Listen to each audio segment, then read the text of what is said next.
আল্লাহ রাব্বুল আলামিন জানায় দেন, ঈমান সহকারে ঈমানদার নারী অথবা পুরুষ যদি আমলে সালেহ করে, দুই ধরনের প্রতিদান আল্লাহ তাআলা নেক কাজের প্রতিদান দেওয়ার ক্ষেত্রে নারী আর পুরুষের মধ্যে আলাদা কোনো তারতম্য করেন নাই।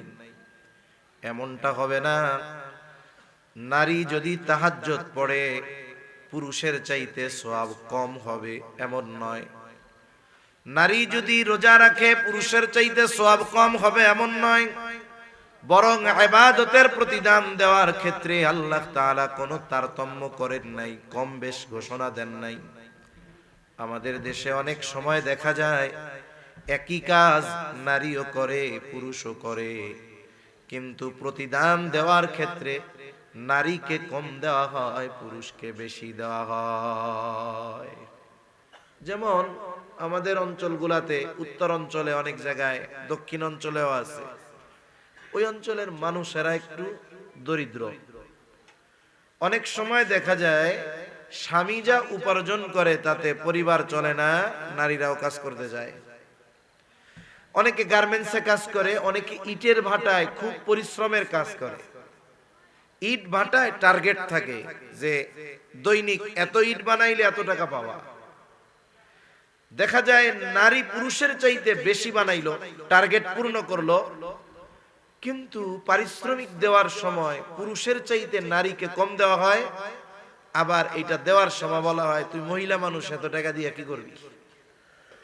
গার্মেন্টস গুলার মধ্যে একই কাজ নারীও করে পুরুষও করে, অথচ দেখা যায় পুরুষকে যে পারিশ্রমিক দেওয়া হয় তার চাইতে কিছু কম নারীকে দেওয়া হয়।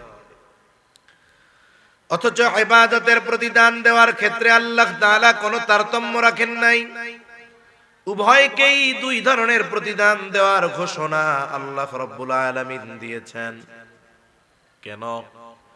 প্রথমত সামগ্রিক দিক বিবেচনায়, মৌলিক দিক বিবেচনায় মূলত নারী আর পুরুষের মধ্যে মৌলিকভাবে কোনো তারতম্য নাই, পার্থক্য নাই। এখন বলতে পারেন হুজুর কি বলেন, নারী আর পুরুষের মধ্যে কোনো তারতম্য নাই, পার্থক্য নাই, এটা কেমন কথা? আমার কথা নয়, বরং নারী হোক আর পুরুষ হোক, আমাদের মূল যেই জিনিস সেটার নাম হলো রূহ। বলেন তো, রূহ যদি দেহ থেকে বের হয়ে যায়, ব্যক্তি দেখতে যত সুন্দর হোক, ডিগ্রি যত বেশি হোক, বংশ যত উচ্চ হোক, বলুন তো রূহ বের হয়ে যাওয়ার পর ওই দেহের আর কোনো দাম আছে নাকি? মূল হলো রূহ। মানুষের মূল কি বলেন তো? রূহ। এই রূহ আল্লাহ সৃষ্টি করেছেন একজন থেকে, এবং এই রূহের পরিচয় আল্লাহ দিয়েছেন একটা। আল্লাহ রাব্বুল আলামিন কোরআনুল কারীমের প্রসিদ্ধ একটি সূরা, সূরার নাম হলো সূরাতুন নিসা। আল্লাহ তাআলা বলেন, ইয়া আইয়ুহান নাসুত্তাকু রাব্বাকুমুল্লাযী খালাকাকুম মিন নাফসিন ওয়াহিদাহ ওয়া খালাকা মিনহা যাওজাহা ওয়া বাথসা মিনহুমা রিজালান কাসীরান ওয়া নিসাআ। আল্লাহ তাআলা বলেন, ইয়া আইয়ুহান নাস ইত্তাকু রাব্বাকুম, হে মানব সম্প্রদায়, ইত্তাকু রাব্বাকুম, তোমরা তোমাদের রবকে ভয় করো। মুফাসসিরিনে কেরাম বলেন এখানে তাকওয়া দ্বারা উদ্দেশ্য হলো ঈমান। তাহলে অর্থ কি হয়? হে মানব সম্প্রদায়, তোমরা তোমাদের রবের উপরে ঈমান আনো। যখন শব্দটা নাস, এখানে আল্লাহ মুমিন বলেন নাই, আলাদাভাবে পুরুষদের উদ্দেশ্য করে বলেন নাই, আলাদাভাবে নারীদের উদ্দেশ্য করে বলেন নাই। এক কথায় নারী হোক আর পুরুষ হোক, সব মানুষকে উদ্দেশ্য করে ঈমান আনার নির্দেশ দিবেন কে? আল্লাহ। তাহলে এই সৃষ্টি জগতে যত মানুষ আছে, হোক নারী হোক পুরুষ, নাস্তিক কিবা আস্তিক, মুসলিম কিবা অমুসলিম, জবান খুলে বলেন সবার রব কে? ওই রব বলেন, হে মানব সম্প্রদায়, তোমরা তোমাদের রবের উপরে ঈমান আনো। এখন আমরা যদি জিজ্ঞাসা করি রব সে আবার কে, কোরআনুল কারীমের মধ্যে রবের অনেক পরিচয় আছে। যেমন হযরত মূসা আলাইহিস সালাতু ওয়াস সালাম যখন ফেরাউনকে গিয়া দাওয়াত দিছে যে এক রবের উপরে ঈমান আনো, ফেরাউন মূসা আলাইহিস সালামের দাওয়াত পেয়ে ফেরাউন বলতেছে ক্বালা ফামার রাব্বুকুমা ইয়া মূসা, হে মূসা তোমাদের দুইজনের রব সে আবার কে? কারণ ফেরাউনের দাবি সেই নিজে রব, এজন্য সে ঘোষণা দিয়েছে আনা রব্বুকুমুল আলা। এখন তোমাদের দুইজনের রব আবার কে? আমি হইলাম এই মিশরের রব। মূসা আলাইহিস সালাম তখন পরিচয় দিয়েছেন রব্বুনাল্লাযী আ'তা কুল্লা শাইইন খালকাহু সুম্মা হাদা। আরে আমাদের রব তো তিনি, যিনি আমাদের সৃষ্টি করেছেন। শুধু তাই না, সব কিছুকে তিনি সৃষ্টি করেছেন, সাথে সাথে সৃষ্টি করে ছেড়ে দিয়েছেন তা না, আবার পথ নির্দেশনা দিয়ে দিয়েছেন। তিনি হলেন আমাদের রব। আল্লাহ তাআলা এই জায়গায় কি পরিচয় দেন? আল্লাহ তাআলা বলেন ইয়া আইয়ুহান নাসুত্তাকু রাব্বাকুম, হে মানব সম্প্রদায় তোমরা তোমাদের রবের উপরে ঈমান আনো। আমরা জিজ্ঞাসা করলাম রব কে? এবার আরেকটু ক্লিয়ার কইরা জবাব দেয় আল্লাযী খলাকাকুম মিন নাফসিন ওয়াহিদা, ওই রবের উপরে ঈমান আনো যিনি তোমাদের সকলকে একটি প্রাণ থেকে সৃষ্টি করেছে। নারী হোক পুরুষ হোক সবাইকে আল্লাহ সৃষ্টি করেছেন কয়জন থেকে? জোরে বলেন। ওই একজন থেকে মূল জিনিসটা আল্লাহ সৃষ্টি করেছেন, এটা হলো রূহ। হাদিসের মধ্যে আসছে নবীজি সাল্লাল্লাহু আলাইহি ওয়াসাল্লাম বলেন আল্লাহ তাআলা আদম আলাইহিস সালামকে সৃষ্টি করেছেন মাটি থেকে, আর আমাদেরকে সৃষ্টি করেছেন আদম আলাইহিস সালাম থেকে। নবীজি আর এক হাদিসের মধ্যে বলেন আল্লাহ তাআলা সকল রূহ তথা এই পৃথিবীতে যত মানুষ আছে, যত মানুষ দুনিয়া থেকে চলে গেছে, কিয়ামত পর্যন্ত যত মানুষ আসবে, আল্লাহ তাআলা সবার রূহ আদম আলাইহিস সালামের পৃষ্ঠদেশ তথা পিঠ থেকে আল্লাহ বাহির করেছে। তাহলে রূহ হলো আমাদের মূল। নারী হোক আর পুরুষ হোক সকলের মূল কি বলেন? রূহ। এই রূহ আল্লাহ সৃষ্টি করেছেন কয়জন থেকে? একজন থেকে। তবে হ্যাঁ, এই যে নারী পুরুষের যে গঠন আকার আকৃতি আল্লাহ সুবহানাহু ওয়া তাআলা এটা দুইজনের মাধ্যমে করছেন। এরপরে আল্লাহ বলেন ওয়া খালাকা মিনহা যাওজাহা ওয়া বাসসা মিনহুমা রিজালান কাসীরান ওয়া নিসাআ।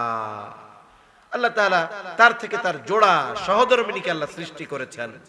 এরপরে এই দুইজনের মাধ্যমে আল্লাহ তাআলা নারী পুরুষের এই বিস্তৃতি আল্লাহ ঘটিয়েছেন। তাহলে মূল কথা যেটা বলা উদ্দেশ্য আমার, যে নারী হোক আর পুরুষ হোক আমাদের সকলের মূল হলো রূহ। আর এই রূহ আল্লাহ সৃষ্টি করেছেন কয়জন থেকে? জোরে বলেন না, কয়জন? একজন থেকে।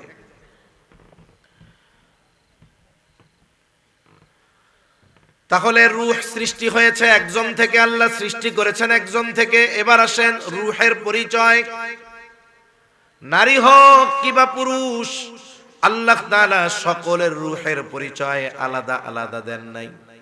সকলের রূহের পরিচয়ও একটা। আল্লাহ তাআলা কোরআনুল কারীমের মধ্যে রূহের পরিচয় দিয়েছেন। রাসূল আকরাম সাল্লাল্লাহু আলাইহি ওয়াসাল্লাম যখন নিজের নবুয়তির কথা কাফেরদেরকে জানাইলেন, কাফেররা তারা চিন্তা করতেছে এই ব্যক্তি কেমনে নবী হয়, এই ব্যক্তি কেমনে রাসূল হয়। কারণ মক্কায় ইসমাঈল আলাইহিস সালামের পরে বনি ইসমাঈলে আর কোন নবী আসে নাই। একেবারে শেষ নবী মুহাম্মদুর রাসূলুল্লাহ সাল্লাল্লাহু আলাইহি ওয়াসাল্লাম। দীর্ঘকাল এই বংশে কোনো নবী নাই। কিন্তু বনি ইসরাইল, নবীজি সাল্লাল্লাহু আলাইহি ওয়াসাল্লাম বলেন বনি ইসরাইল কখনো নবী শূন্য হয় নাই। একজন নবী ইন্তেকাল করছে, তো সাথে সাথে আল্লাহ তাআলা আরেকজনকে নবুয়ত দিয়া ওই শূন্য জায়গাটা আল্লাহ পূরণ করে দিয়েছে।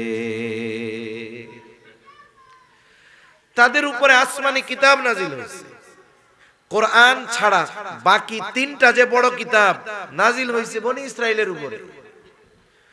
জাবুর নাজিল হয়েছে বনি ইসরাইলের উপরে, তাওরাত নাজিল হয়েছে বনি ইসরাইলের উপরে, ইনজিল নাজিল হয়েছে বনি ইসরাইলের উপরে। ধারাবাহিকভাবে তাদের কাছে নবী আসছে এবং তাদের কাছে ওই সময় পর্যন্ত আসমানি কিতাব সংরক্ষিত আছে। তাইলে নবী রাসূল হওয়ার জন্য কেমন হওয়া দরকার এটা মক্কার কুরাইশদের চাইতে ভালো জানবে কারা? আহলে কিতাব, ইহুদি খ্রিস্টান যারা তারা। আর মক্কার মুশরিকদের ধারণা কি ছিল? তারা মনে করতো যেই ব্যক্তি নবী হবে, যেই ব্যক্তি রাসূল হবে, সে মানুষের মতো হাঁটা চলা করতে পারবে না, বাজারে যাইতে পারবে না, খাইতে পারবে না, সাধারণ মানুষের মতো হবে না। এই জন্য তারা বলতো মালি হাদার রাসূল ইয়াকুলুত তাআম ওয়া ইয়ামশি ফিল আসওয়াক। এটা কেমন রাসূল? নবীজির ব্যাপারে কাফেররা বলতো যে কেমন রাসূল, ইয়াকুলুত তাআম, এদিকে খাবার খায়, হ্যাঁ, আবার বাজারেও যায়, বিবাহ শাদীও করছে, বাচ্চা কাচ্চা হইছে, তাহলে এটা আবার কেমন রাসূল? এলে এক ধারণা। দ্বিতীয় ধারণা কি নবীজির ব্যাপারে? যে আমার আপনার নবীজির চরিত্রের সত্যায়ন আল্লাহ তাআলা কোরআনে করছেন, ওয়া ইন্নাকা লাআলা খুলুকিন আযীম। আল্লাহ তাআলা ওহী প্রেরণ করে আমার আপনার নবীজির চরিত্রের সত্যায়নের আগেই কাফেররা আমার আপনার নবীজির উপাধি দিয়েছে আল আমিন, আস-সাদিক। কাফেররা জানে এ মুহাম্মদ গোটা হায়াতে মিথ্যা তো বহুদূর, একটা অপ্রয়োজনীয় বানোয়াট কথাও বলে নাই। সেই ব্যক্তি নিজেরা রাসূল দাবি করতেছে, এটা হলো এক চিন্তা। আর এক চিন্তা কি? যে যেই ব্যক্তি রাসূল হবে, যেই ব্যক্তি নবী হবে, সে তো খাবার খাবে না, সে তো পথ চলবে না, সে তো বাজারে যাবে না, বিবাহ শাদী করবে না। এখন এই দুই বিষয় নিয়ে তারা একটা ঝামেলার মধ্যে পড়ে গেছে। একটা সমাধানে যাওয়া দরকার, এরপরে যা হয় হবে, বিশ্বাস করুক আর না করুক পরের হিসাব। আগে তো নিশ্চিত হতে হবে যে ওনার কথাটা বাস্তব কিনা। এখন এই বিষয়টা যাচাই বাছাই করা যায় কেমনে? দুইজন প্রতিনিধি তারা পাঠায় দিল মদিনায়, বর্তমান মদিনা, তৎকালীন ইয়াসরিব। ওইখানে ইহুদি খ্রিস্টানেরা আছে, যাদের কাছে আছে তাওরাত, যাদের কাছে আছে ইনজিল। দুইজনকে পাঠায় দিছে, যাও ওই ইহুদি আহলে কিতাব আলেমদের কাছে গিয়ে বলবা আমাদের মধ্য থেকেই একজন ব্যক্তি নিজেকে রাসূল বলে দাবি করতেছে। এখন ওই ব্যক্তি আসলে রাসূল কি রাসূল নয় এটা আমরা কিভাবে বুঝবো? আমাকে কিছু শিখায় দাও, আমরা যেন নিশ্চিত হতে পারি যে সে যা দাবি করতেছে এটা সত্য না মিথ্যা, আমরা যেন বুঝতে পারি। এই দুইজন গিয়া যখন তাদের কাছে সব খুইলা বলছে, আহলে কিতাব আলেমরা তাদেরকে তিনটা প্রশ্ন শিখিয়ে দিয়েছে। তিনটি প্রশ্ন বলল, এই তিনটা প্রশ্ন গিয়ে ওই ব্যক্তিকে করবা যে তোমাদের মধ্যে নিজেকে রাসূল দাবি করে। যদি এই তিন প্রশ্নের জবাব ওই ব্যক্তি দিতে পারে সে যে রাসূল, এ ব্যাপারে কোনো সন্দেহ নাই। আর যদি জবাব না দিতে পারে তাহলে সে নবী রাসূল কিছুই না। কেন? কারণ তারা যেই তিনটা প্রশ্ন শিখায়া দিছে, এই তিন প্রশ্নের জবাব দুনিয়াবি লেখাপড়া দিয়ে দেওয়া যাবে না। এই তিন প্রশ্নের জবাব দেওয়ার জন্য ওহীর প্রয়োজন, আর ওহী নবী রাসূল ছাড়া আর কারো কাছে আসে না। ওরা এসে এই তিনটা প্রশ্ন নবীজি সাল্লাল্লাহু আলাইহি ওয়াসাল্লামকে করছে। একটা প্রশ্ন, এক প্রশ্ন হলো ওই যুবকদের ব্যাপারে জানতে চাইবা যারা এক ঘুমে 300 বছর কাটায় দিছে, আসহাবে কাহাফের ব্যাপারে। আরেকটা হলো বাদশা জুলকারনাইনের ব্যাপারে। আরেক প্রশ্ন হলো রূহ কি জিনিস। এই তিন প্রশ্ন তার কাছে তোমরা করবা, সে যদি জবাব দিতে পারে সে যে রাসূল, এ ব্যাপারে কোনো সন্দেহ নেই। এই তিন প্রশ্ন নিয়ে কাফেররা চলে আসছে, নবীজিকে এই তিনটি প্রশ্ন করা হলো। ওই সময় নবীজি সাল্লাল্লাহু আলাইহি ওয়াসাল্লামের কাছে প্রত্যেকদিন ওহী নিয়ে জিবরাইল আলাইহিস সালাম আসতেন। নবীজি সাল্লাল্লাহু আলাইহি ওয়াসাল্লাম তো এই তিন প্রশ্নের জবাব জানেন না, ওহী লাগবে এই তিন প্রশ্নের জবাবের জন্য। কাফেরদের প্রশ্নের পরে নবীজি বললেন, ঠিক আছে, তোমাদের এই তিন প্রশ্নের জবাব আগামীকাল জানায় দেওয়া হবে। স্বাভাবিকভাবে নবীজি এটা বলেছেন, কারণ দৈনিক জিবরাইল আলাইহিস সালাম আসে। এই দৃষ্টিকোণ থেকে নবীজি বললেন আগামীকাল জানায় দেওয়া হবে। তবে নবীজি সাল্লাল্লাহু আলাইহি ওয়াসাল্লাম ইনশাআল্লাহ বলতে ভুলে গেছেন। নবীজি সাল্লাল্লাহু আলাইহি ওয়াসাল্লাম ইনশাআল্লাহ বলেন নাই। এখন পরের দিন কাফেররা হাজির, আমাদের প্রশ্নের জবাব দেন। নবীজি জবাব কেমনে দিবে, কারণ জিবরাইল আলাইহিস সালাম তো আসে নাই। একে একে মুফাসসিরিনে কেরাম বলেন 15 দিন ওহী আসা বন্ধ ছিল। ইতিমধ্যে কাফেররা আনন্দ উল্লাস শুরু করে দিল, সত্যই যদি মুহাম্মদ নবী হতো তাহলে আমাদের এই তিন প্রশ্নের জবাব দিতে পারতো। ওই কয়েকটা দিন কত চিন্তা, কত পেরেশানির মধ্যে আমার আপনার নবীজির কাটছে। 15 দিন পর জিবরাইল আলাইহিস সালাম সব প্রশ্নের জবাবের উত্তর নিয়ে হাজির। সাথে সাথে এই উম্মতের জন্য গুরুত্বপূর্ণ একটি শিক্ষা স্বয়ং আল্লাহ তাআলা দিলেন। সেই শিক্ষাটা হলো, আমরা যদি ভবিষ্যতে কোনো কাজ করার ইচ্ছা করি, তাহলে ওই কাজ করার এরাদা যখন করব, তখন এটাকে আমরা আল্লাহর উপরে সঁপে দিয়ে ইনশাআল্লাহ বলবো।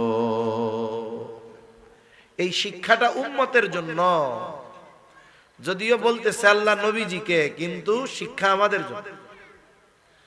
আল্লাহ তাআলা বলেন, ওয়ালা তাকুলান্না লিশাইইন ইন্নী ফাইলুন যালিকা গাদা ইল্লা আইয়াশা আল্লাহ। আল্লাহ তাআলা বলেন, ওয়ালা তাকুলান্না লিশাইইন ইন্নী ফাইলুন যালিকা গাদা।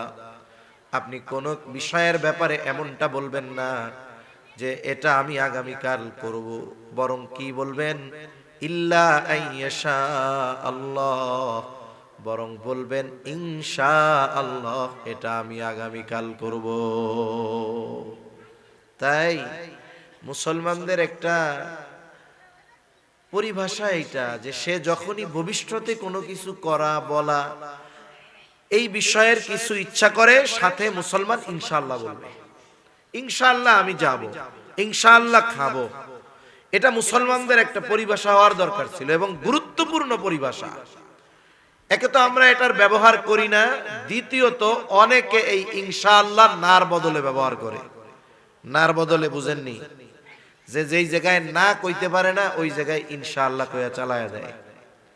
মনে করেন এক আসনে ক্যান্ডিডেট 10 জন, এক ভোটারের কাছে 10 জনই আসছে যে ভাই আগামী নির্বাচনে ভোটটা আমারে দিয়েন। কোদাল মার্কা আইছে ইনশাআল্লাহ। এরপরে আরেকজন আসছে ধানের শীষ নিয়ে, কয় ইনশাআল্লাহ। আরেকজন আসছে দাড়িওয়াল্লা নিয়ে, কয় ইনশাআল্লাহ। আরেকজন আইছে রিকশা নিয়ে, কয় ইনশাআল্লাহ। আরেকজন আইছে মই নিয়ে, কয় ইনশাআল্লাহ। ভোট কি সবাইরে দিব না একজনরে দিব?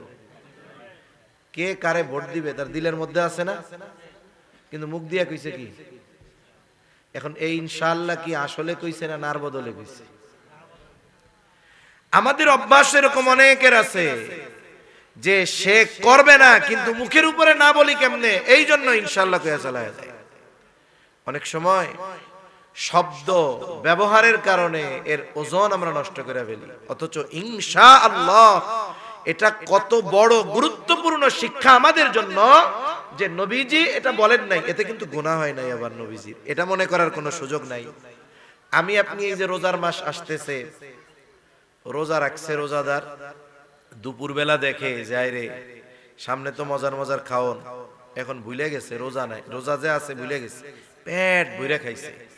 বলেন তো, পেট ভইরা যে খেয়ে ফেললো, এরপরে আরেকজন খাই তুই তো রোজা, এবার সাথে সাথে মুখে যা আছে সব ফালাই দিয়া কুলি টুলি করে পরিষ্কার টরিষ্কার করে রেডি। বলেন তো তার কি রোজা ভাঙছে?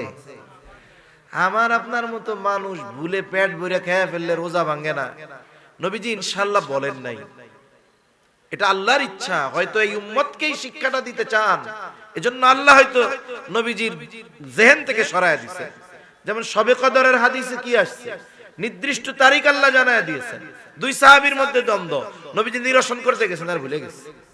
এখন ভুলে গেছেন না, ভুলায়া দিছে কে? আল্লাহ ভুলায়া দিছে। সেজন্য একই কথা, ব্যক্তির অবস্থানের কারণে এই শব্দের পরিবর্তন করতে হয়। একই কথা মুরব্বীকে একভাবে বলতে হয়, ছোটকে আর একভাবে বলা যায়। মনে করেন মসজিদ থেকে আপনি বের হইছেন, আপনার বয়স 20 বছর 25 বছর, আর একটা ছেলে নামাজ পড়তেছে, ওর বয়স 16 বছর, আপনার ছোট, আপনি ওরে কি বলবেন? এই মসজিদ থেকে বের হওয়ার সময় ফ্যানটা বন্ধ করে বের হবি। উদ্দেশ্য কি? ফ্যানটা বন্ধ করা। কিন্তু আমার চেয়ে যদি বয়সে কেউ বড় হয়, তারে আমি কি বলবো? ওই ছোটরে যা বলছি তা বলতে পারবো? কারণ তিনি বড়, তিনি সম্মানিত। এই ক্ষেত্রে তাকে আমি কিভাবে বলতে পারি? চাচা হলে চাচা, ভাই হলে ভাই, দাদা হলে দাদা, যে চাচা মসজিদ থেকে বের হওয়ার সময় ফ্যানটা বন্ধ করে বের হলে ভালো হয়। উদ্দেশ্য এক, ফ্যান বন্ধ করা। কিন্তু ব্যক্তি ভিন্নতার কারণে কথার ভিন্নতা হয়ে যায়। এজন্য অনেক শব্দ আছে সাধারণ মানুষের সাথে যেভাবে বলা যায়, নবী রাসূলদের শানে ওরকম বলা যায় না। এটা আমাদের দেশের অনেক মানুষ বুঝে না। অনেক মানুষ না বুঝে নবীজি, নবী রাসূলের শানে, সাহাবায়ে কেরামের শানে এমন ভাবে কথা বলে মনে হয় যে ওনার বন্ধু আর নয় ভাই, এরকম লাগে। তো যাই হোক, আল্লাহ সবাইকে সহি বুঝ দান করেন, বলি আমিন। তা নার বদলে ইনশাআল্লাহ ব্যবহার করব না আমরা। তাহলে তিনটি প্রশ্নের একটি প্রশ্ন হলো ওয়ায়াসআলুনাকা আনির রূহ। আল্লাহ তাআলা বলেন তারা আপনার কাছে জানতে চায় রূহ কি জিনিস, রূহ কি। আল্লাহ তাআলা জবাব দেন, কুলির রূহু মিন আমরি রাব্বি। হাবিব আপনি বলে দেন, এই রূহ এটা হলো আমার রবের প্রত্যাদেশ, আমার রবের ফরমান, আমার রবের আদেশ। রূহ নারীর হোক আর পুরুষ হোক, সকলের রূহের পরিচয় একটা। যেহেতু একটা বিষয় সামনে আসলো, আর একটা বিষয় একটু বলা দরকার, বলি। আল্লাহ তাআলা রূহের পরিচয় দেওয়ার সাথে সাথেই বলেন, ওয়ামা উতিতুম মিনাল ইলমি ইল্লা কলিলা। আল্লাহ তাআলা বলেন যে আপনি বলেন রূহ হলো আমার রবের নির্দেশ, আদেশ, প্রত্যাদেশ, ফরমান, অর্ডার, যা বলেন বলেন। এর পরপরই আল্লাহ কি বললেন? তোমাদেরকে অতি সামান্য জ্ঞান দেওয়া হয়েছে, তোমাদেরকে অতি সামান্য জ্ঞান দেওয়া হয়েছে। কেন? কারণ যেটা বস্তু, এটার আকৃতি আছে, সেটার ওজন আছে, সেটার একটা রং আছে। রূহ যদি বস্তু হয়, তাইলে এর রংটা কেমন, এটা দেখতে কেমন, ওজন কেমন, আল্লাহ তাআলা কেমন যেন আগের থেকেই জানায়া দেন, বান্দা এটা নিয়ে অ্যানালাইসিস করার মতো, এটা নিয়ে গবেষণা করার মতো ইলম তোমাদেরকে দেওয়া হয় নাই। তোমাদের ইলম অতি অল্প, এতটুকুই বিশ্বাস করে নাও যে রূহ এর পরিচয় কি? রূহ হলো আমার রবের নির্দেশ। সুবহান। মানুষের জ্ঞান কত কম, আমাদের জ্ঞান যে কত কম, আমরা যদি এইটাও বুঝতাম কাজে লাগতো। আমাদের অবস্থা হলো এরকম যে আমাদের ইলম যে কত কম এটাও আমরা বুঝি না। আমাদের ইলম যে কত কম এটাও আমরা বুঝি না। একটা ঘটনা বলি, কথা তো একদিক থেকে আর এক দিকে যায়, এরপরেও বলি। কোরআনুল কারীমের মধ্যে কয়েকটি শিক্ষা সফরের ঘটনা আছে। শিক্ষা সফর বলতে কি, আমাদের দেশে বাসে মাইক লাগাইয়া হাই স্কুল থেকে, কলেজ থেকে ছেলে মেয়ে একসাথে নাচানাচি করে সামনে লেখা থাকে শিক্ষা সফর। এই শিক্ষা সফরের আগে একটা কথা উজ্জ্বল আছে। কি উজ্জ্বল আছে? শিক্ষার আগে শব্দ শুধু দিতে হবে কয়ের সুকারে কু। এখন বলেন, শিক্ষা সফরের আগে যদি কু লাগাই দেই, তাহলে কি শিক্ষা সফর হবে? কু শিক্ষা সফর। কারণ ওই শিক্ষা সফরে গিয়ে না ধর্মীয় কোনো শিক্ষা অর্জন হয়, না নীতি নৈতিকতার কোনো শিক্ষা অর্জন হয়। ওই ধরনের শিক্ষা সফরে গিয়ে অশ্লীলতা, বেহায়াপনার শিক্ষা ছাড়া আর কিছুই হয় না। ওই ঢাকা থেকে যুবক যুবতী আসে কক্সবাজারে শিক্ষা সফরে, না এই জায়গায় আইসা নীতি নৈতিকতা শিখে, এই জায়গায় আইসা অঙ্ক গণিত এগুলা শিখে কি গণ, এই যে তো প্রেম প্রীতি আর অবৈধ পাপাচারের শিক্ষা পায়। এজন্য এগুলাকে শিক্ষা সফর বলার কোনো সুযোগ নেই। এই দুনিয়াতে শিক্ষা সফর কি? ইলম অর্জনের সফর, দাওয়াত ও তাবলীগের সফর, হজ উমরার সফর, এইগুলা হলো শিক্ষা সফর। মুসা আর খিজির আলাইহিমাস সালাম এই দুইজনের একটা শিক্ষা সফরের ঘটনা কোরআনুল কারীমে সূরা কাহাফের মধ্যে আছে। আমার মূল কথাটাই শুধু বলা উদ্দেশ্য, ঘটনাটা বলার সুযোগও নাই, সময়ও নাই। যখন দুইজনের সফর শুরু হইল শর্ত নিয়া যে মুসা আলাইহিস সালাম খিজির আলাইহিস সালামের কোন কর্মকাণ্ডের ব্যাপারে প্রশ্ন করতে পারবে না, তবে আল্লাহ যে মুসা আলাইহিস সালামকে পাঠাইছেন খিজির আলাইহিস সালামের কাছে, কেন কোন উদ্দেশ্যে, এটা তো খিজির আলাইহিস সালামকে আল্লাহ তাআলা জানায় দিয়েছে। এই সফরটা হলো ইলম কেন্দ্রিক সফর। ওই প্রশ্নের সূচনা সবচেয়ে বড় আলেমকে, মুসা আলাইহিস সালামের স্বাভাবিক জবাব আমি, জবাবটা এক দৃষ্টিকোণ থেকে ঠিক আছে, তাহলে এটা ইলমকে কেন্দ্র করে একটা সফর। সফর দুইজনের শুরু হলো, দুইজনে বার নৌকায় একটা সমুদ্র পাড়ি দিচ্ছে, নৌকা চলতেছে। হঠাৎ একটা দৃশ্য দুইজনের চোখে পড়লো, দুজনেই দেখতে পাইল সমুদ্রের মধ্যে একটা পাখি উড়ন্ত অবস্থায় সমুদ্রের সাথে ঠোঁট লাগায়া পানি পান করতেছে। খিজির আলাইহিস সালাম এইবার মুসা আলাইহিস সালামকে বলে, ভাই মুসা, আল্লাহ তাআলার ইলম যদি গোটা সমুদ্রের পানির সমপরিমাণ হয়, আল্লাহর ইলম যদি গোটা সমুদ্রের সব পানির পরিমাণ হয়, আল্লাহ তাআলার ইলমের তুলনায় গোটা সৃষ্টি জগতের ইলম ওই পাখির ঠোঁটে লেগে থাকা এক ফোঁটা পানির চাইতেও কম। তাহলে মানুষ আমরা আমাদের ইলম কত কম এটা আমরাও বুঝি না। তাই আল্লাহ বলেন যে রূহ আমার আদেশ, এটা নিয়ে এত গবেষণা চিন্তা না কইরা এটা এর উপরেই ছাইড়া দাও, কারণ এটা বোঝার মতো জ্ঞান তোমাদের দেওয়া হয় নাই, তোমাদেরকে অতি সামান্য জ্ঞান দেওয়া হয়েছে। আর আমাদের অবস্থা কি? আমাদের জ্ঞান যে কত কম এটাও আমরা বুঝি না। তাহলে কথা বলতেছিলাম যে আল্লাহ তাআলা নারী আর পুরুষের মধ্যে মৌলিকভাবে কোনো তারতম্য রাখেন নাই, আর নারী হোক আর পুরুষ হোক তাদের মৌলিক জিনিসটা যেটা, সেটার নাম হলো রূহ। আল্লাহ তাআলা রূহ সৃষ্টি করেছেন একজন থেকে, সাথে সাথে রূহের পরিচয়ও আল্লাহ তাআলা দিয়েছেন একটা। তবে ইবাদতের প্রতিদান দেওয়ার ক্ষেত্রে আল্লাহ তাআলা কোনো তারতম্য করেন নাই। কেন করেন নাই? কারণ মৌলিক দিক থেকে নারী আর পুরুষের মধ্যে কোনো তারতম্য নাই। এখন আসেন, ঈমান ঠিক আছে, আমলে সালেহ দ্বিতীয় শর্ত।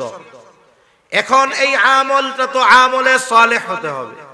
সব আমল প্রতিদান পাওয়ার উপযুক্ত নয়, সব আমল দুই জগতে প্রতিদান পাওয়ার উপযুক্ত নয়। তাই বুজুর্গানে দিন বলেন, ওই আমলগুলোই আল্লাহর কাছে প্রতিদান পাওয়ার উপযুক্ত, যেই আমলগুলো কয়েকটি শর্তের আলোকে হবে। আমি শুধু এই শর্তগুলোর কথা বলে অল্প সময়ে আলোচনা শেষ করে দিব। কারণ যদি আমার আপনার জীবনে এমন হয়, আমি আপনি আমল করলাম কিন্তু ওই আমলের মধ্যে এই শর্তগুলো না থাকার কারণে আল্লাহ তাআলার কাছে কবুল হলো না, তাহলে কিয়ামতের দিন আমার আপনার ওই আমলগুলোর ব্যাপারে আফসোস আসবে, কিন্তু সেদিন করার কিছু থাকবে না। তাহলে ঈমান ঠিক রেখে কয়েকটি শর্তের আলোকে যদি আমরা আমাদের আমলগুলা করি, আমল যদি ছোট হয়, অল্প হয়, বড় প্রতিদান দিবেন কে? আল্লাহ। তাহলে আমলে সালেহ হওয়ার জন্য, আমল আল্লাহর কাছে কবুল হওয়ার জন্য এক নাম্বার শর্ত হলো ইখলাস। ইখলাস ইখলাস তার মানে আমি আপনি যেই আমলটা করব সেটা ছোট হোক কিবা বড় হোক, একমাত্র যার জন্য করব তিনি কে? আমার আগে আব্দুল্লাহ আল মারুফ ভাই আল্লাহর হকের কথা বলছে, ওনার আলোচনা আয়াতের মধ্যে ছিল, বলছে আল্লাহর হক কি? আল্লাহর হক হলো তারই ইবাদত করতে হবে, তারই ইবাদত করতে হবে, তার ও না, তারই, তার মানে তিনি ব্যতীত ইবাদতের উপযুক্ত আর কেউ, একমাত্র হকদার আল্লাহ তাআলা ইবাদতের। তাই ইবাদত তারই জন্য করতে হবে। এই বিষয়টা আমরা যদি করতে পারি যে আমার সব ইবাদত আল্লাহর জন্য, ছোট হোক বড়, তাহলে আখিরাতে প্রতিদান পাওয়ার উপযুক্ত হবে এই ইবাদত। যদি ইবাদত বড় হয় কিন্তু আল্লাহর জন্য নয়, তার জন্য নয়, তাহলে ওই ইবাদত আখিরাতে প্রতিদান পাওয়ার উপযুক্ত তো হবেই না, বরং আল্লাহর হক নষ্ট করার কারণে শাস্তি পেতে হবে। প্রসিদ্ধ হাদিস কম বেশি সবার জানা, কিয়ামতের দিন আল্লাহ তাআলা সর্বপ্রথম তিন শ্রেণীর মানুষকে হিসাবের জন্য ডাকবে। একজন শহীদকে ডাকবে, একজন দানবীরকে ডাকবে, একজন কারীকে ডাকবে, আলেমকে ডাকবে। তারা জিহাদ আল্লাহর জন্য হয় নাই, শহীদ হয়ে গেছে, কিন্তু এই যে জিহাদটা করছে আল্লাহর জন্য না, বীরত্বের প্রশংসা পাওয়ার জন্য। আরেকজন দান করছে আল্লাহর জন্য না, মানুষের বাহবা পাওয়ার জন্য। আরেকজন কোরআন শিখছে, আলেম হয়েছে, আল্লাহর জন্য নয়, মানুষের প্রশংসা পাওয়ার জন্য। ওই জীবন দেওয়া কাজে আসে নাই, দান সদকা কাজে আসে নাই, ইলম অর্জন কাজে আসে নাই, বরং কিয়ামতের দিন এই কাজগুলো আল্লাহর জন্য না হওয়ার কারণে এই মানুষগুলোর ঠিকানা হবে জাহান্নাম। তাহলে আমরা যেই আমলটা করব, ছোট হোক কিংবা বড়, একমাত্র কার জন্য? আল্লাহ তাআলার জন্য। আমাদের তো টার্গেট থাকে যে আমার বিষয়টা মানুষ ভালো বলুক, আমাদের টার্গেট থাকে মানুষ আমাকে, আমার আমল দেখে, আমার দান সাদকা দেখে মানুষ আমাকে বাহবা দিক। দুনিয়ার, সারা দুনিয়ার মানুষ যদি কোনো আমল ভালো বলে আর ওই আমলটা যদি ইখলাস শূন্য হয়, সারা পৃথিবীর মানুষ না, যারা আসতেছে, যারা দুনিয়া থেকে চলে গেছে, সবাই মিলে যদি আমার ওই আমলটা ভালো বলে, আল্লাহর কাছে কবুল হবে? কবুল হবে না।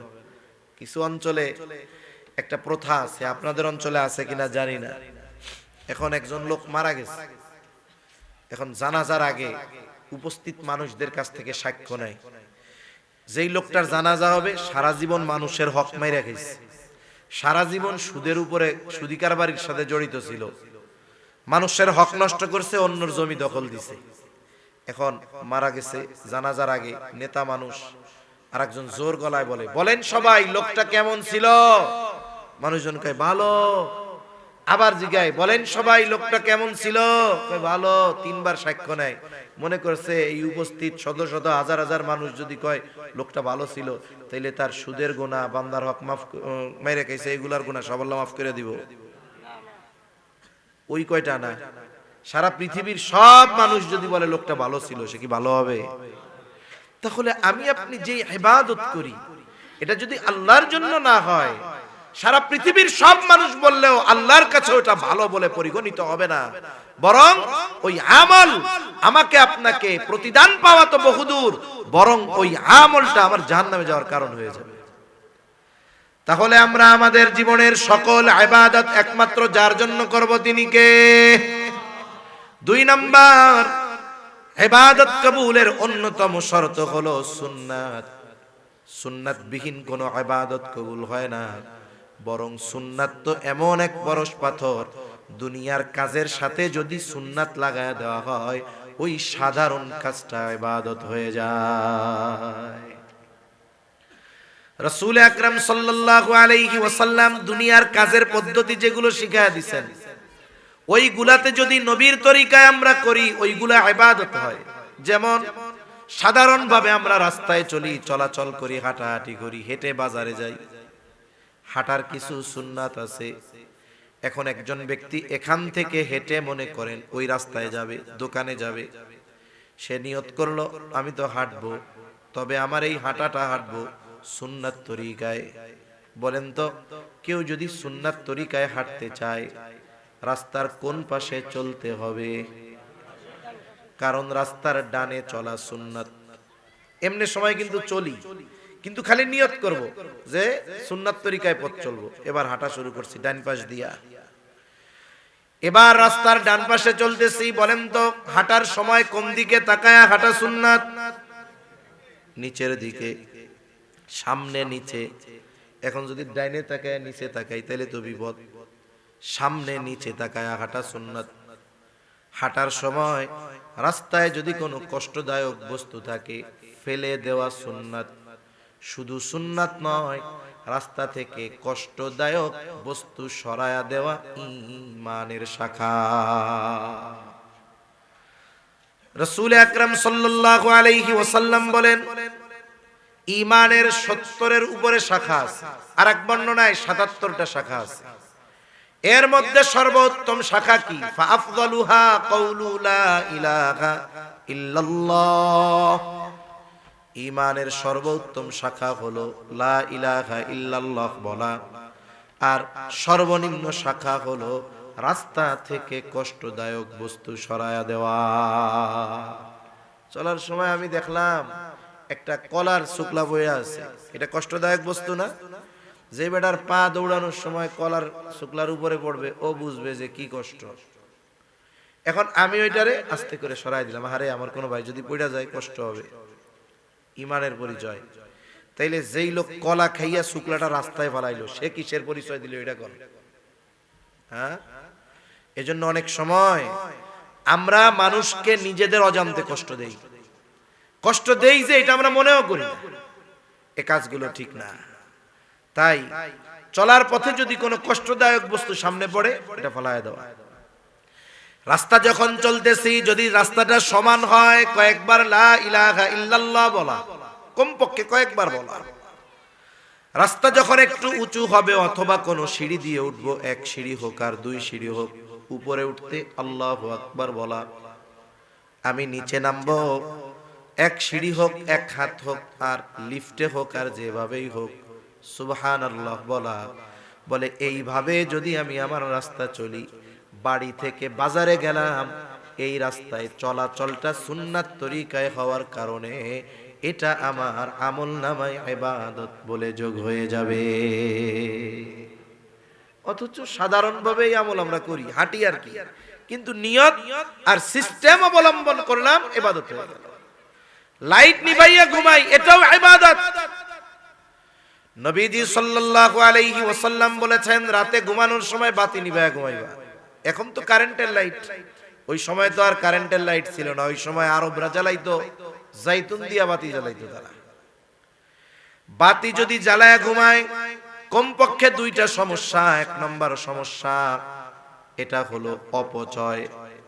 একজন মানুষ যখন ঘুমাবে তার তো আলোর দরকার নাই, বেহুদা বাতি জ্বললে অপচয় হবে।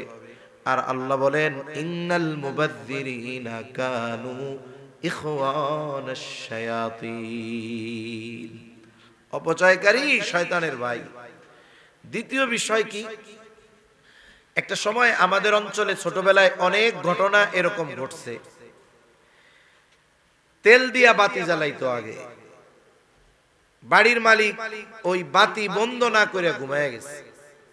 রাতের বেলায় ইঁদুর বের হইছে। ইঁদুর যখন বের হয় বিড়ালে আক্রমণ করে, একটা লড়াই চলে। ইঁদুর বা বিড়ালের আঘাতে ওই তেলের বাতিটা পড়ে গেছে। গোল বাতি গড়ায়া গড়ায়া বাড়ির বেড়ার সাথে গিয়া লাগছে। এখন না বিল্ডিং টিল্ডিং অনেক কিছু, আগে গ্রাম অঞ্চলে আমাদের অঞ্চলে হয়তো পাট খড়ির বেড়া ছিল বেশি, বাঁশের বেড়া, হোগলার বেড়া, এগুলো অল্পতে আগুন ধরা যায়। অনেক বাড়ি শুধুমাত্র এই অসতর্কতার কারণে বাতি নিভায়া ঘুমায় নাই, এই অসতর্কতায় বাতির থেকে আগুন লেগে ঘর বাড়ি পুড়ে সব ছাই হয়ে গেছে। অনেক সময় হয়। তা এখন তো কারেন্টের বাতি, এইটা জ্বালায় রাইখা ঘুমাইলেও তো অপচয় হবে। নবীজি বাতি নিভায়া ঘুমাইতে বলছেন। এখন আমি তো বাতি নিভাই, সুইচটা অফ করার সময় শুধু নিয়ত করব নবীজি বাতি নিভায়া ঘুমাইতে বলছে, বিসমিল্লাহ বলে সুইচ অফ করলাম, বলে এই সুইচ অফ করাটাও আমার আমলনামায় ইবাদত বলে যোগ হয়ে যাবে। সুবহান। তাহলে বিষয়টা কি? তাহলে বিষয়টা কি? বিষয়টা হলো আমি বাতি নিভাইলাম, এটাও আমার ইবাদত। কেন? বলে সুন্নাত তরিকায় হওয়ার কারণে। এই যে দেখুন, যখন রাতের বেলা আমরা ঘুমাই, বিছানা ঝাড়ু দিয়া ঘুমাই, এটাও সুন্নাত। নবীজি সাল্লাল্লাহু আলাইহি ওয়াসাল্লাম বলেছেন, তোমরা বিছানা ঝাড়ু দিয়ে ঘুমাও, লুঙ্গির নিচ দিয়ে হলেও। এটার দ্বারা গুরুত্ব বোঝানো হয়েছে, ঝাড়ু দেওয়ার ঝাড়ু নাই, কিচ্ছু নাই, প্রয়োজনে লুঙ্গির নিচ দিয়া হইলেও বিছানাটা ঝাড়ু দাও। কেন? বলে এখন বাংলাদেশের অধিকাংশ জায়গায় বিদ্যুৎ আছে, কারেন্ট আছে। বিদ্যুৎ থাকার পরেও এই বছরেরও সমীকরণ যে প্রতি বছর শীতের মৌসুমে, বর্ষার মৌসুমে হাজার হাজার মানুষ সাপের কামড়ে মারা যায়। কোন জায়গায়? বলে বিছানায় শোয়া অবস্থায় সাপের কামড়ে মারা যায়। কেন? বলে শীতের দিন এক ধরনের সাপ আছে, সাপ সব জায়গায় গরম তালাশ করে। সাপ শীতের সময় গর্ত তালাশ করে। সাপ গর্ত বানাইতে পারে না, সাপ গিয়া থাকে ইঁদুরের গর্তে। যেই সাপগুলো ইঁদুরের গর্তে যাইতে পারে না, এরা মানুষের লোকালয়ে চলে আসে গরম তালাশ করতে। এক ধরনের সাপ আছে বিষাক্ত, এটাকে আমাদের অঞ্চলের ভাষায় বলে কালাস সাপ। এরা মানুষের বিছানায় চলে আসে গরম খুঁজতে খুঁজতে। বিছানার এক পাশে লুকায়া থাকে, বালিশের আড়ালে লুকায়া থাকে, লেপ কম্বলের আড়ালে লুকায়া থাকে। অনেক ঘরে অনেক যুবক আছে যে শীতের শুরুতে যে কম্বলটা নামায়, শীত শেষ হওয়ার আগ পর্যন্ত আর ওই কম্বল ভাঁজ করে না, ঘুম থেকে উঠা রাখে, আবার যাইয়া গায়ে দেয়। বিছানা ঠিকমতো পরিষ্কার করে না। এখন একটা সাপ যদি কম্বলের মধ্যে লুকায়া থাকে, ও কম্বলটা গায়ে দিল, সাপ নড়াচড়া পাবে, বের হওয়ার জায়গা পাবে না, বিরক্ত হয়ে ওকে কামড় দিবে, ওর জীবন শেষ হয়ে যেতে পারে। প্রতি বছর শীতের সময় হাজার হাজার মানুষ ঘুমের মধ্যে সাপের কামড়ে মারা যায়। কেন? এই বিছানা ঠিকমতো ঝাড়ু দেয় না, একটু নড়াচড়া দেয় না। কেউ যদি ঝাড়ু দিয়ে একটু আওয়াজ করে, নড়াচড়া দেয়, সাপ যদি লুকায় থাকে আওয়াজ পাইলেও বের হয়ে যাবে। অথবা যদি বালিশ টালিশ সরায় একটু ঝাড়ু দিতে যায়, ওর নজরে সাপ বিচ্ছু থাকলে চোখে পড়বে। আহা, ১৫০০ বছর আগে নবীজি কথাগুলো যেন কেমন আজকের জন্য নবীজি বলে গেছে। তাই বিছানা ঝাড়ু তো দেই, দেওয়ার সময় শুধু নিয়ত করব নবীজি বিছানা ঝাড়ু দিয়া ঘুমাইতে বলছে, বিসমিল্লাহির রহমানির রহিম, দিলাম ঝাড়ু, হয়ে গেল ইবাদত।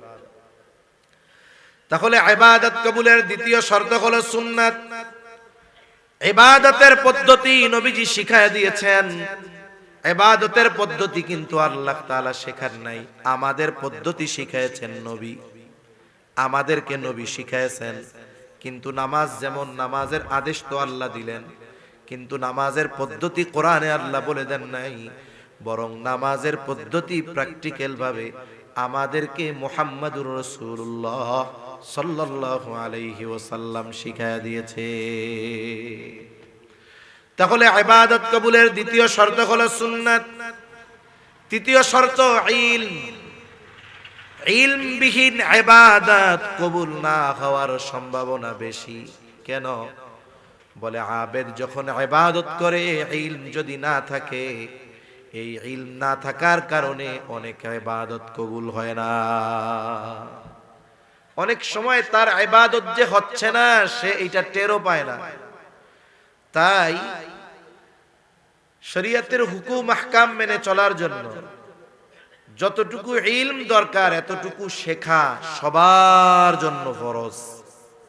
সবার জন্য মুফতি হওয়া ফরজ না, কিন্তু নামাজ যে বালেগ তার জন্য ফরজ, নারী হোক আর পুরুষ হোক। বলে নামাজের সব মাসালা তার জন্য শেখা ফরজ। রোজা রাখা ফরজ, বলে যার জন্য রোজা রাখা ফরজ, রোজার মাসলা মাসাইল শেখা তার জন্য ফরজ। নাহলে দেখা যাবে রোজা রেখে এমন কাজ করতেছে যে রোজাই হয় না। নামাজ পড়তেছে কিন্তু ফরজ ছুটে গেছে, ও টেরও পায় না। এখন ও যদি টের পাক আর না পাক, ফরজ যদি ছুটে যায়, নামাজ থাকবে তার? নামাজ থাকবে না। এজন্য মাসলা মাসাইল জানা দরকার। নামাজের ওয়াজিব জানে না, ওয়াজিব যদি ছুটে যায় কি দিতে হবে? সাউ সিজদা দিতে হবে, নাহলে নামাজ হবে না। এখন ও তো সাউ সিজদা দেয় না। কেন দেয় না? কারণ ওর ওয়াজিব ছুটছে, ও টেরও পায় না। এখন ও টের পাক আর না পাক, সাউ সিজদা দিল না, বলেন তো ওর নামাজ হবে নাকি? নামাজ ভঙ্গের কারণ 19টা, নামাজি জানে না। এখন দেখা গেল তার নামাজের মধ্যে নামাজ ভঙ্গের কারণ পাওয়া গেছে, কিন্তু সে জানে না। সে তো নামাজ পড়া চিন্তা করতেছে আল্লাহ আমারে মাফ করে দিব, কিন্তু তার নামাজ তো ভেঙে গেছে, সে টেরও পায় নাই। দেখুন, তাহারত সম্পৃক্ত মাসলা মাসাইল গুলো জানা দরকার। গোসলের ফরজ, অজুর ফরজ, অজু ভঙ্গের কারণ, এগুলো জানা দরকার। আফসোসের বিষয়, অধিকাংশ মানুষ আমাদের দেশে এই বিষয়গুলোর ইলম তাদের মধ্যে নাই, অধিকাংশ মানুষের মধ্যে নাই। আবার যদি বলা হয় যে শিখেন, শিখতেও রাজি নাই। তাবলীগে সময় দেন, যাইতে রাজি নাই। আর তাবলীগে যাওয়ার সময় নাই। আরে মসজিদের ইমাম সাহেবরে বলেন যে হুজুর আধা ঘন্টা সময় দিয়া এশার পর পর আমাদেরকে জরুরতে দিন, দিনের জন্য জরুরি যেই ইলম এগুলো একটু শেখায়া দেন, আমরা তাও রাজি নাই। তার মানে কি, আমাদের সময় সুযোগ সব আছে, কিন্তু আমাদের ইচ্ছা নাই। তাই আমরা উলামায়ে কেরামের সাথে পরামর্শ করে যারা জানি না, আমরা জানার চেষ্টা করব তো ইনশাআল্লাহ। এই ইলম না থাকার কারণে আমার অনেক ইবাদত হয়তো কবুল হবে না। এই যে রোজা আসতেছে, রোজা নিয়েও কিছু কথা বলা দরকার। আমি তো আরো ভাবছি যে আমার আগে হযরতরা মনে হয় বলছে। এই যে রোজা আসতেছে, অনেক মানুষ দেখা যাবে রোজার মাসলা মাসাইল ঠিকমতো জানে না। দেখা যাবে এই কারণে তার রোজাটা নষ্ট হয়ে গেছে। অনেক মানুষ জানে না, এগুলো জানা দরকার। এক মজলিসে এত কথা তো বলা সম্ভব না। উলামায়ে কেরামের কাছে যাওয়া যে হুজুর আমাদেরকে আপনি রোজার মাসলা মাসাইল গুলো বইলা দেন। যেমন আমি আমার মসজিদে কি করছি, মাসালা তো অনেক অনেক মাসালার মধ্য থেকে 100 না 120টা মাসালা আমি আলাদাভাবে প্রিন্টিং করে আমার মসজিদের দেয়ালে আমি ঝুলাই দিছি। তা বললাম যে দেখুন, মাসালাগুলো অনেকগুলো অনেকের জানা থাকে, অনেকগুলো বলার সময় মনে থাকে না। ওইখানে পার্ট পার্ট দেওয়া আছে, নিয়ত সংক্রান্ত, সাহারি সংক্রান্ত, রোজা ভাঙার কারণ, কোন কাজগুলোয় ভাঙবে, কোন কাজগুলোয় ভাঙবে না, কাজা কাফারার মাসালা সহ এরকম কয়েকটা পার্টে আমি মাসালাগুলো তাদেরকে দিয়ে দিছি। এখন এই মুসল্লিরা পড়ে। সাথে সাথে আরেকটা কাজ করছি, এই 120টা মাসালা প্রত্যেকের কাছে শীট আকারে বলছি যে সবাই নিবেন, এগুলো সবাই পড়বেন। রোজার মধ্যে যে কোনো একদিন আপনাদের এটা পরীক্ষা নেওয়া হবে, আমরা একটা পুরস্কার দিব। এতে কি হইলো, যে মুসল্লিরা একে তো মসজিদে আইসা এক একদিন এক একটা পাঠ দেখে শিখলো, দ্বিতীয়ত পুরস্কারের লোভে হোক কমপক্ষে মাসালাগুলো সে পড়লো, তার জানা হলো। তাই এগুলো জানার প্রতি আমাদের আগ্রহ সৃষ্টি হওয়া দরকার, আমাদেরও আপনাদেরকে শেখানোর ব্যবস্থা করা দরকার। অথচ অনেক মানুষ ইলমি অজ্ঞতার কারণে তার ইবাদত নষ্ট হয়ে যাইতেছে। অনেক মানুষ এই অবস্থার শিকার। তাহলে ইবাদত কবুলের তৃতীয় শর্ত হলো ইলম। 4 নম্বর শর্ত ইবাদত কবুলের জন্য হালাল খাবার। হালাল খাবার, হালাল খাবার বিহীন ইবাদত কবুল হয় না। আমাদের সমাজের অনেক মানুষ আছে হালাল খাবারের ব্যাপারে সচেষ্ট থাকে, কিন্তু আফসোস ওই মানুষগুলো হালাল উপার্জনের ব্যাপারে তার কোনো সতর্কতা নাই। অনেকে মনে করে কামাই টামাই যেমনে হয় হোক, খাবার সময় হালালটা খাইলে হইল। এখন দেখুন, এই যে খাবারটার যে সোর্স, যেই টাকা দিয়ে আমি কিনলাম, যেই পদ্ধতিতে অর্জন করলাম, পদ্ধতি যদি ভুল হয় তাহলে ওই হালাল খাবারটাও হারামের মতো হয়ে যায়। এখন দুইজন মানুষ জমজম পানির ফজিলতের কথা শুনছে। জমজম অনেক ফজিলতওয়ালা এক পানি, যে যদি জমজমের পানি পান করতে পারতাম, আফসোসে মরে যাইতেছে প্রায়। আর একজন কয় ভাই ব্যবস্থা আছে, এটা তো সহজে কেনা যায় না, তাই ফজিলত মাইর দেওয়া যাবে না, কি করা যায়? কয় অমুক হাজী সাহেব কয়েকদিন আগে উমরা থেকে আসছে, ওনার বাড়ি কিন্তু জমজমের পানি আছে, চলো যাই সিস্টেমে নিয়ে আসি। এখন জমজম পানির ফজিলতের আশায় হাজী সাহেবের বাড়ির থেকে গিয়া জমজমের পানি চুরি করে আইনা পান করছে। এখন বলেন তো, এই যে চুরি কইরা আইনা পান যে করলো, এই যে পদ্ধতি যে অবলম্বন করলো, এই কারণে ওইটা তাদের জন্য হারাম হয়েছে। অথচ জমজমের পানি কি হারাম নাকি? গরুর গোশত এটা তো হালাল, কিন্তু আপনি যখন হারাম টাকা দিয়ে কিনতেছেন আপনার জন্য ওটা হারাম হয়ে যাচ্ছে। সেজন্য উপার্জন হালাল দরকার, খাবারটাও হালাল দরকার। তাই ইসলাম হালাল উপার্জনের ব্যাপারে কত গুরুত্ব দিয়েছে। ইসলাম যদি কেউ ফরজ ইবাদত ঠিক রেখে হালাল উপার্জনের নিয়তে হালাল কাজ করে, এই হালাল উপার্জনের নিয়তে হালাল কাজটাকে ইসলাম ইবাদত বলে অভিহিত করেছে। রাসূলুল্লাহ সাল্লাল্লাহু আলাইহি ওয়াসাল্লাম বলেন, কাসবুল হালালি ফরিদাতুম বাদাল ফরিদা। ফরজ ইবাদতের পরে অন্যতম ফরজ ইবাদত হলো হালাল উপার্জন করা। কোন ব্যক্তি যদি ফরজ ইবাদত ঠিক রেখে হালাল উপার্জনের নিয়তে হালাল কাজ করে, তার কাজটা যত ছোট হোক, যদি কাজটা হালাল হয়, ওই যে ফরজ ইবাদত ঠিক হালাল উপার্জনের নিয়তে হালাল কাজ করে, বলে তার এই কর্মটা তার আমলনামায় ইবাদত বলে যোগ হয়ে যায়।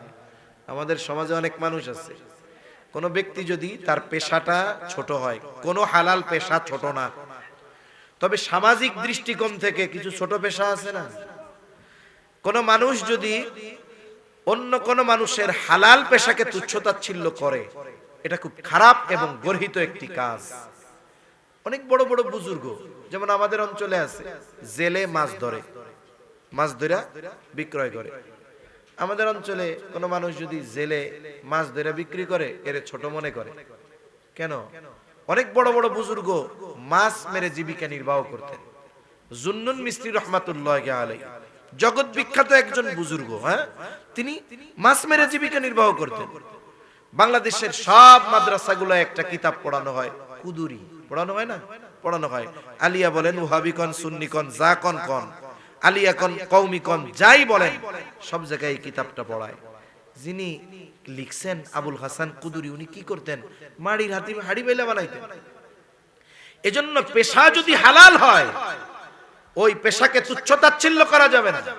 আমাদের সমাজে অনেক মানুষ আছে, মানুষকে লজ্জা দেওয়ার জন্য তার নাম পরিচয় উল্লেখ না করে তার কর্ম পরিচয়কে সামনে আনে না। অনেক সময় একজন মানুষ রিকশা চালায়, আমি এটা ছোট পেশা বলতেছি না, কথার কথা, মনে করেন মজলিস, বড় মজলিস, অনেক ওলামায়ে কেরাম আছে, অনেক ডাক্তার, ইঞ্জিনিয়ার, প্রফেসর আছে, যে কোনো একটা সমস্যার সমাধান দীর্ঘ সময় হচ্ছে না, কিন্তু ওই রিকশাওয়ালা ভাই তার জেহেনে আসছে যে ওই বিষয়টা এই রকম করলে সমস্যার সমাধান হতে পারে।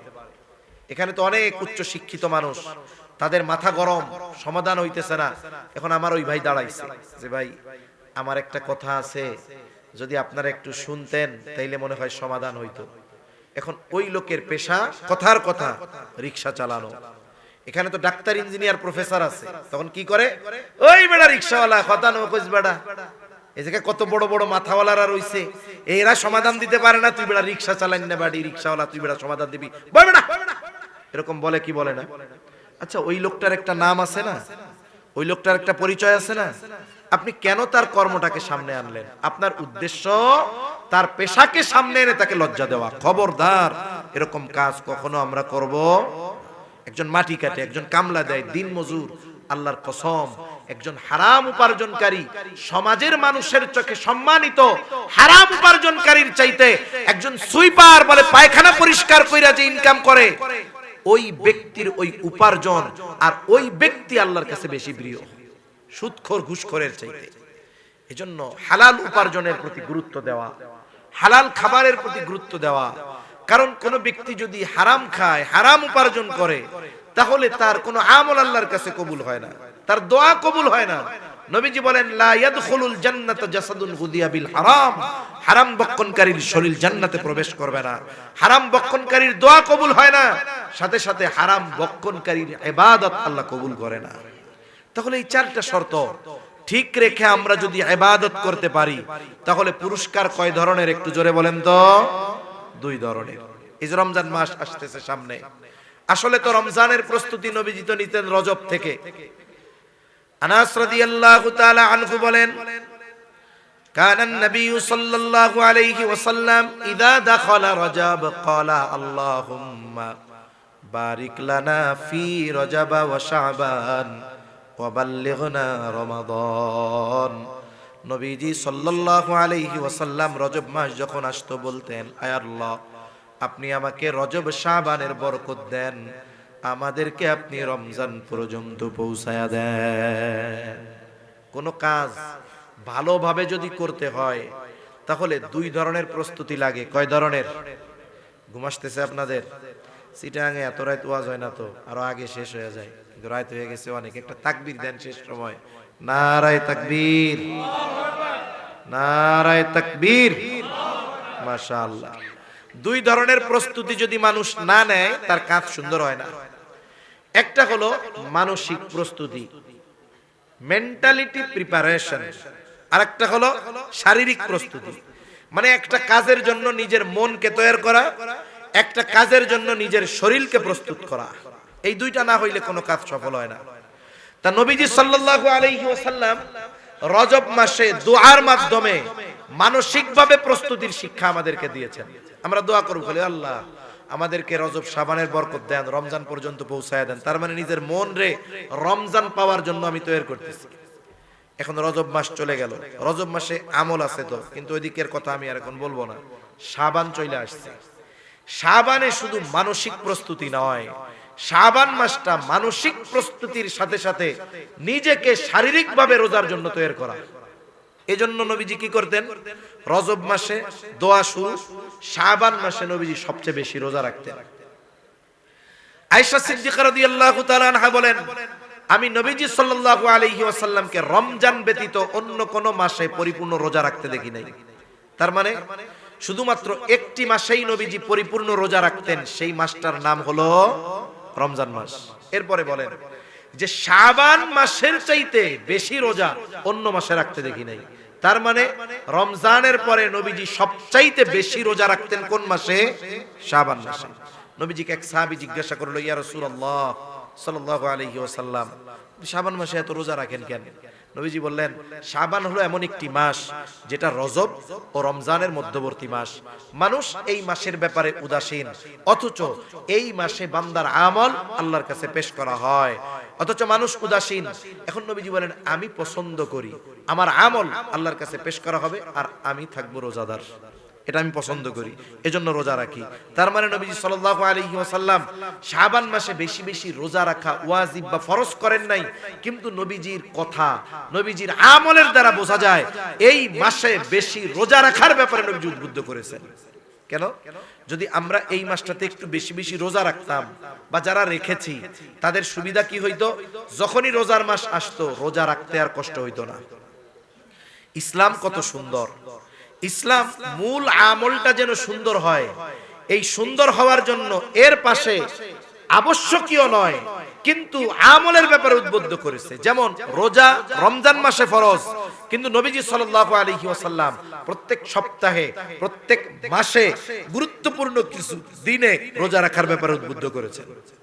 সাহাবায়ে কেরাম থেকে শত শত হাদিস আইয়াম বীজের রোজার ব্যাপারে নবীজি বলেছেন। চন্দ্র মাসের 13, 14, 15 নবীজি নিজে সোম বৃহস্পতিবার রোজা রাখতেন। এখন বলেন তো, যে ব্যক্তি রমজান মাসে রোজা রাখে এরপর থেকে প্রতি মাসে সোম বৃহস্পতি আর আইয়াম বীজের রোজা যদি রাখে, কোন মাসে রোজা হবে 11টা, কোন মাসে হবে 13টা। বলেন তো, কোন ব্যক্তি যদি সারা বছর রমজান মাস ছাড়া প্রতি মাসে 11 আর 13টা রোজা রাখে, রোজার মাসে তার কি রোজা রাখতে কোনো কষ্ট হবে? কারণ তার শরীর রোজার সাথে অ্যাডজাস্ট হয়ে গেছে। কিন্তু আমাদের অভ্যাস কি? আমরা সারা বছর রোজা রাখি না। না রাখার ফলে কি হয়? শরীরটা এক গতিতে চলে। আমাদের গোটা দেহের মধ্যে একটা মেকানিজম আছে, একটা সিস্টেম আছে। আমি দৈনিক যেই সময় খাই ওই সময়টাই আমার ক্ষুধা লাগে। কেন? চিকিৎসা বিজ্ঞান বলে মানুষ দৈনিক যেই সময়গুলোতে খাবার গ্রহণ করে পাকস্থলীর মুখ ওই সময় খুলে, এই কারণে খিদা লাগে। এখন একটা মানুষ 11টা মাস সকালের খাবার খাইছে 8টায়, দুপুরের খাবার খাইছে 2টায়।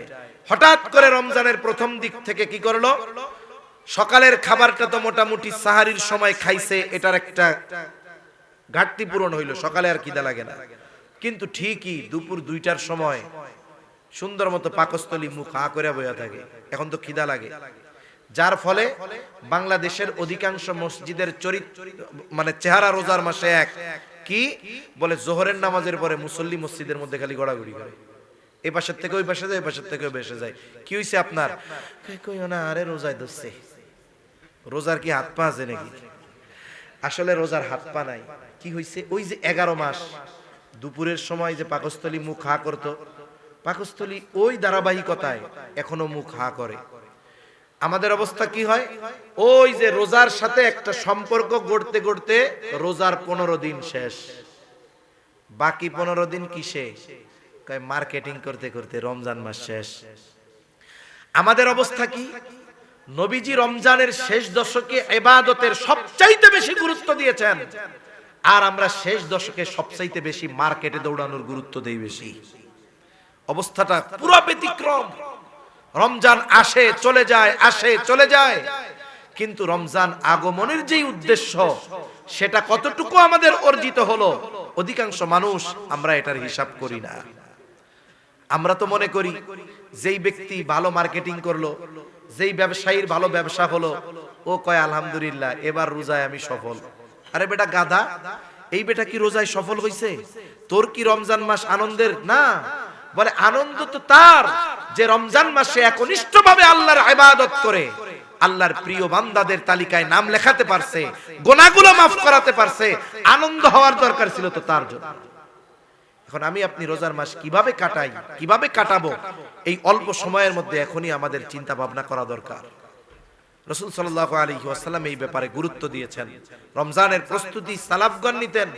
সালাফগণ যা প্রয়োজন রমজান মাসে যেন বাজারে না যাওয়া লাগে, কোনো কিছু না করা লাগে, আগের থেকে সব প্রস্তুতি নিয়ে নিতেন, যেন রমজান মাস কোরআন তিলাওয়াতে, রমজান মাস ইবাদতে, রমজান মাস নামাজে দীর্ঘ সময় কাটানো যায়, দোয়া ইস্তেগফার জিকির আজকারে কাটানো যায়।